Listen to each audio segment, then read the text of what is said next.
Good morning, students of class 10th, dear viewers and my dear colleagues. I hope you are all well.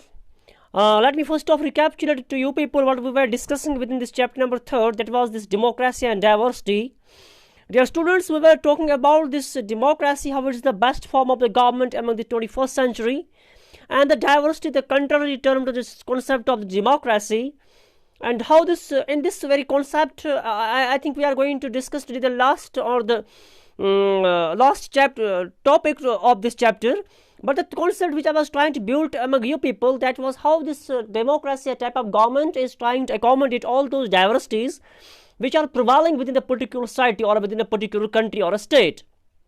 Dear students, first of all, I tried to define it within the context of that very American the episode of that very Columbia that took place between the two athletes when they were their medals were snatched by the government of the United States from them, and they were declared that they are doing something that the outlaw activities, and they were declared as infringing.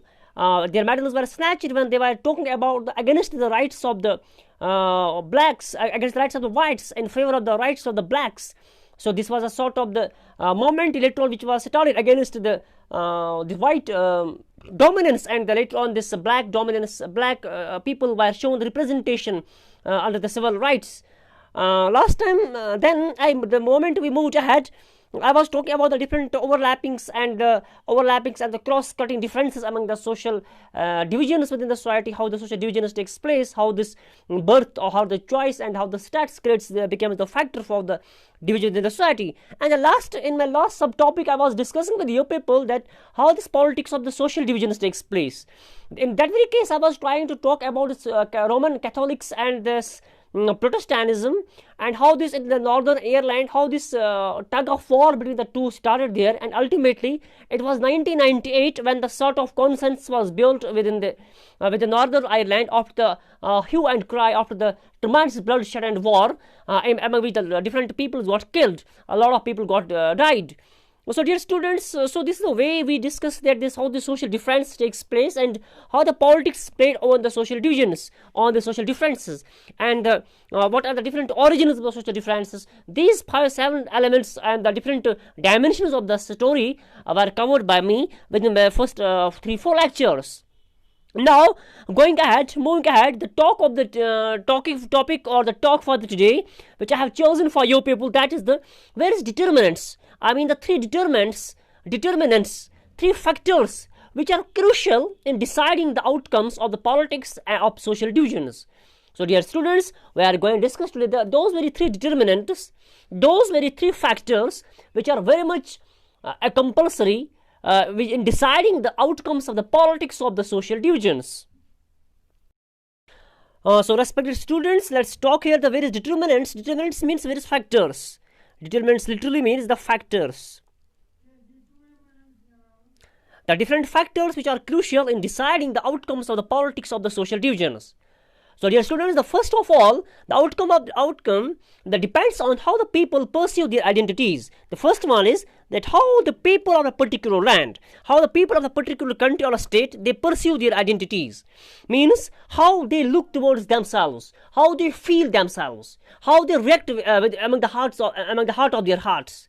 For example, if the people see their identities in singular and exclusive terms.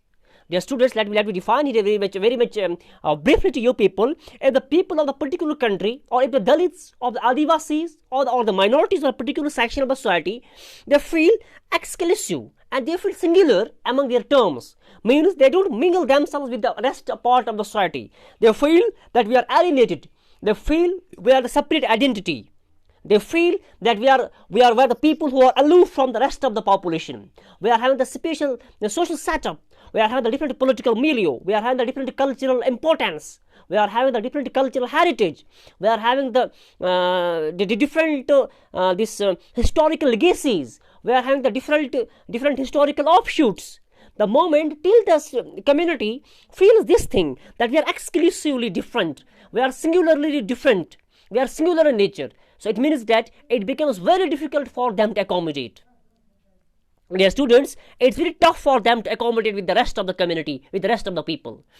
For example, contrary to this, it's very difficult. It is much easier if the people see that their identities are multiple and are complementary with the national identity.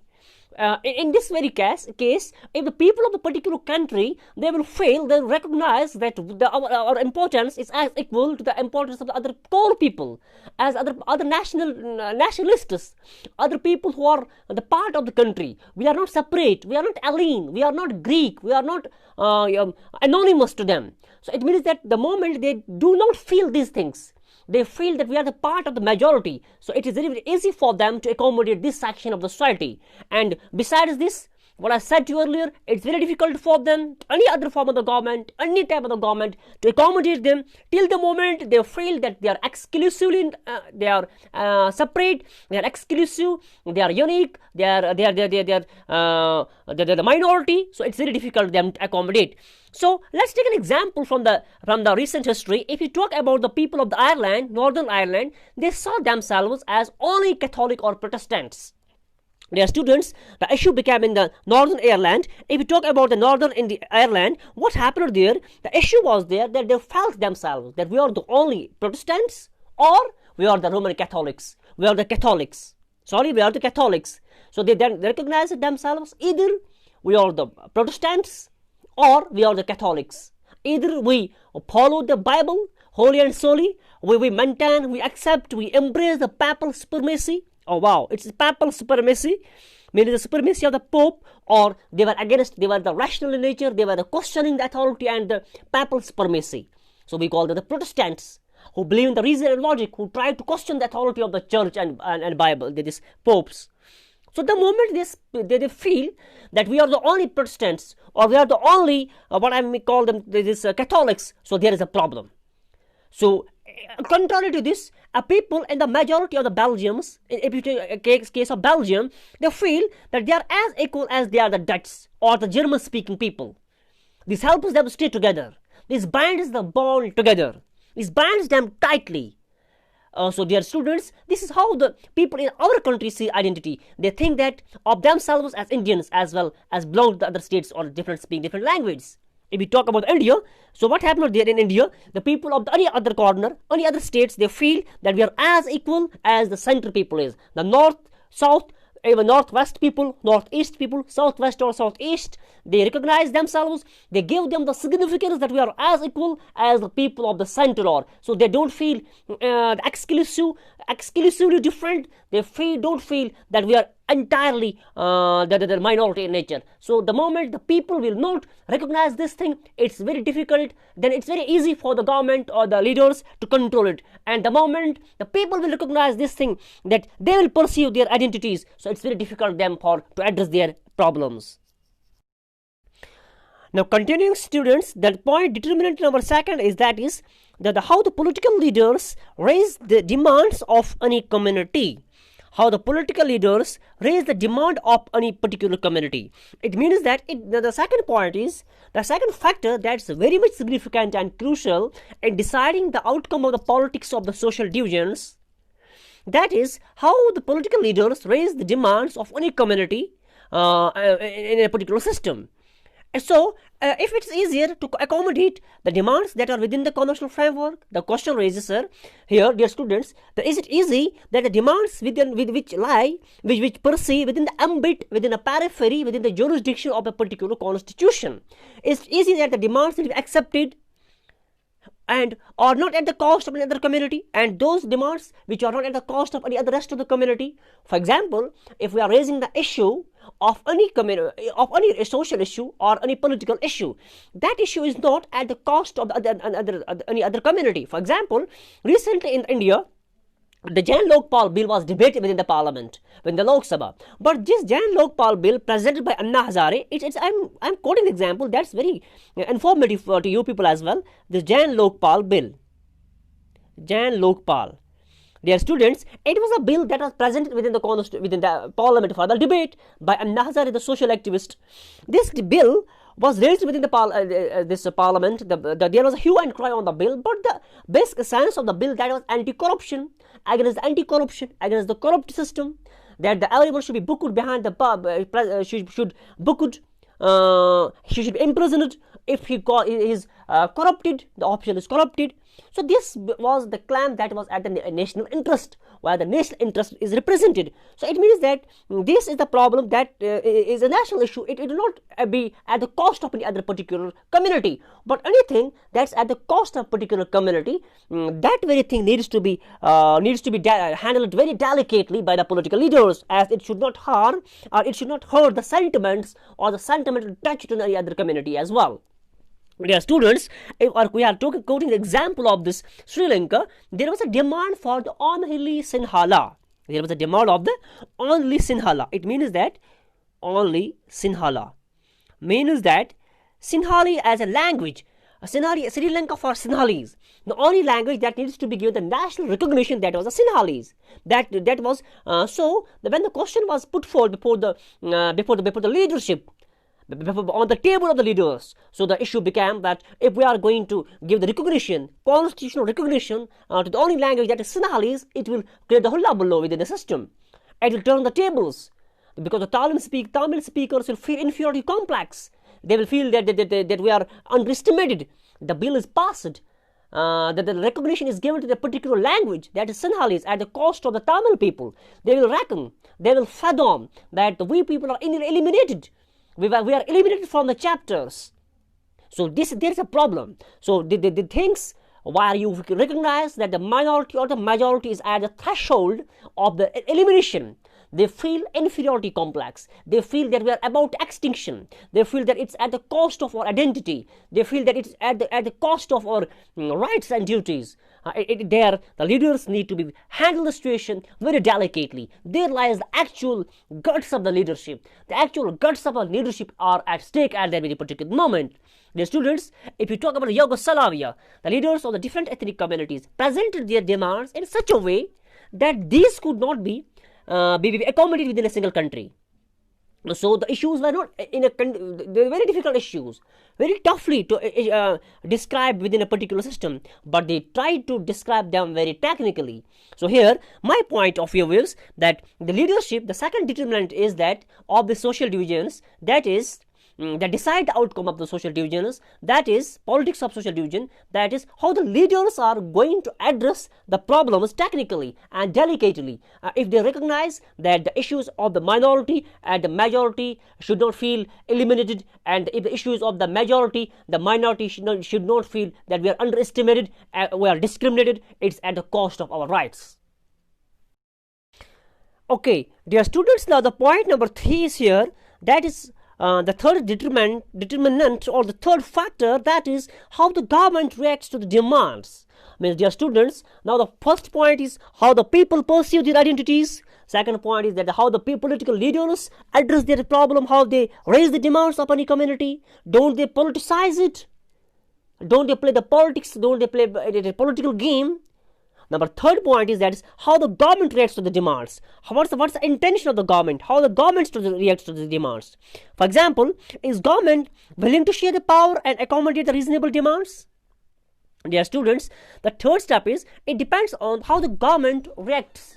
How the government reacts to the demands of different groups. As you see in the example of Belgium and Sri Lanka, rulers are willing to share the powers and accommodate the reasonable demands of the minority community. And social divisions become the less threatening for the country. If the government is sincere, if the government is willing, if the government is wholeheartedly accepted to embrace the demands of all those people who feel that we are alienated, who feel inferiority complex, who feel that we are suppressed, oppressed, depressed by the majority. In the case we witnessed within the Belgium, the case we witnessed beautifully within the Sri Lanka, where the Tamil speakers were given their identities, where the Sinhalese has every time tried to show a prominent and dominant hand, but the Sinhali government tried to accommodate them. They tried to address their problem. And the government, they tried to address the problem of these Tamils there. The LTT was accommodated. The liberation of Tamil Tigers was given recognition there, constitutionally. So, dear students, same is the case here. Let's find out that if the government is sincere, that to accommodate the reasonable demands, is it sincere really to accept the demands, or they are trying to make the to have a bull in the china shop, or they are going to add the fuel in the flames? But if they try to suppress such demands in the name of the national unity, the end result is often quite the opposite. And such attempts at forced integration often show the seeds of the disintegration. When the government is trying to show the stubborn approach towards this sort of disintegration, they are not trying to integrate it. Definitely, it will lead the separation and the segregation of the country. It will disintegrate the country. When the government is not keen and they're not sincere, they are not interested, they are not honest, they are not loyal, they are not sympathetic to the demands of this minority. They don't show the sincere and a kind heart towards all these problems.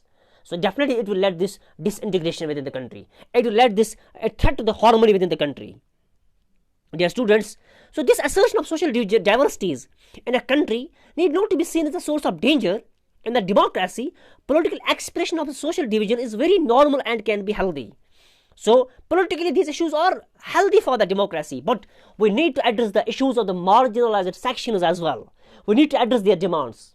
So dear students, the conclusion of the story is today that it's only democracy that's going the best way to fight for the recognition and to accommodate the diversity. So again we reach at the conclusion. So it's only the democratic type of government that's taking into the cognizance, taking into the consideration the different elements, the different choices, the different tastes, the different factors, the different determinants into the consideration. The moment they are going to frame the government, they take the marginalized into consideration. They take the minority into cognizance. They take the political leaders take the decisions while the minority is not subjugated. They are not subjugated. They are not colonized by the majority rule. So dear students, that's why these three determinants, these three crucial factors in deciding the outcome of the politics of the social division are necessary. One among them was how the people perceive the problem. Second was how the leaders are representing their problem. Third is how the government is reacting to the demands. If the government is sincere, definitely this diversity will be very cordially, very friendly addressed within a particular system where there will be no hue and cry. Only there will be peace, peace and peace. Hope in this short lecture of the today, my students have now developed a sense and a point of understanding that how the social divisions is difficult and the politics is played upon them, and how this outcome of the politics is addressed. So how democracy is the best way to address technically all those things. Hope you have understood all those things. Just take care. Till then I will join to you back within a couple of days. You just be touched with the books. Maintain this social distancing, be with the books, don't remain away from the books. Till then I will be back to you. Take care and Allah Hafiz.